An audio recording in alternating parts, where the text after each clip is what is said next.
as Fred Pleitgen reports, is literally a matter of life and death for Ukrainians. And I do want to warn you, some of the images you're about to see are graphic. A U.S.-provided Bradley infantry fighting vehicle almost single-handedly stopping a Russian assault near Avdiivka in southeastern Ukraine, pelting the Russians with tracer rounds from its powerful 25mm gun. Vladimir Putin's troops pinned down, unable to advance. This is just one element of Ukraine's efforts to hold Avdiivka, run from underground command centers in secret locations. The Ukrainians have given us access to their command bunker for this part of the front line. From here, they organized part of the defense of Avdiivka. It's rarely calm here, they say, the Russians assaulting nearly all the time. A Russian tank with a small group of troops shows up. The Ukrainians track their movements. And these two soldiers, probably from an already decimated unit, cowering in a trench, aware the Ukrainians have spotted them. They hit the Russians with a kamikaze drone, but they survive for now. The commander tells me Russian losses here are staggering. They use a lot of equipment, we destroy a lot of equipment, he says. A lot of infantry assaults, they expend people, they step over each other, don't provide assistance. It's true. There's a lot of infantry, equipment, and meat assaults. From the many drones monitoring the battlefield, we see the bodies of dead Russian soldiers frozen amidst their destroyed vehicles. The command post also directs artillery and rocket strikes and even counter-assaults with ground forces to clear trenches and stop the seemingly endless waves of Russian infantry attacks.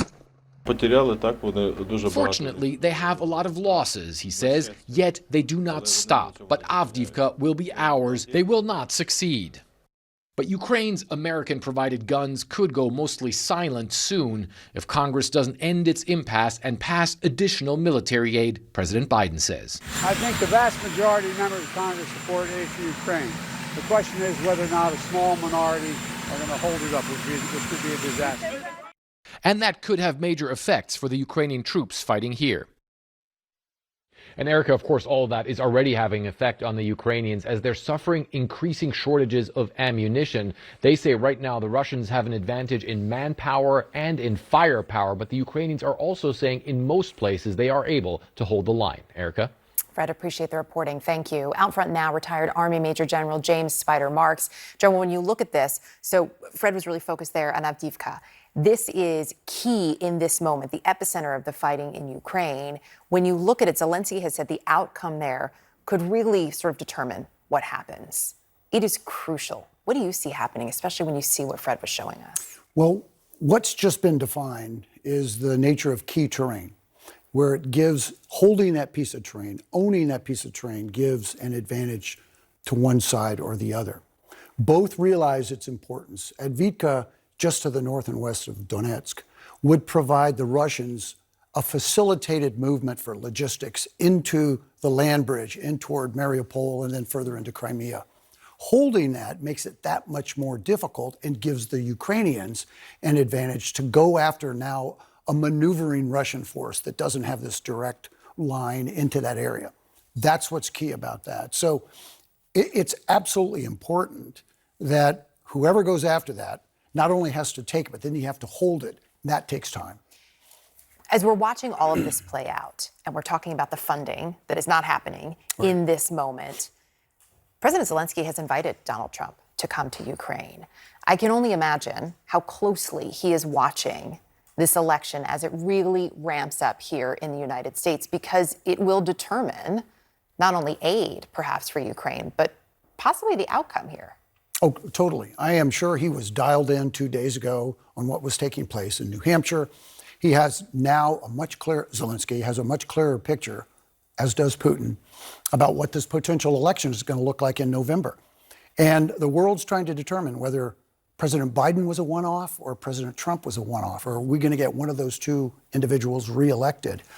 If it's a Trump reelection, Zelensky has legitimate reason to be concerned.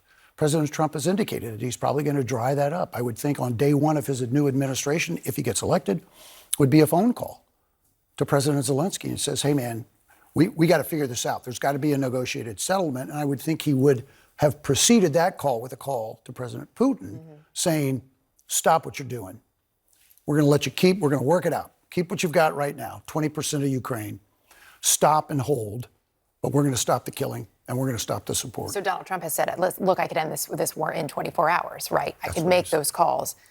Realistically, could that happen, though? Even that scenario that's being laid out, how realistic do you think it is that there's an agreement? There may not be a November determination of that outcome.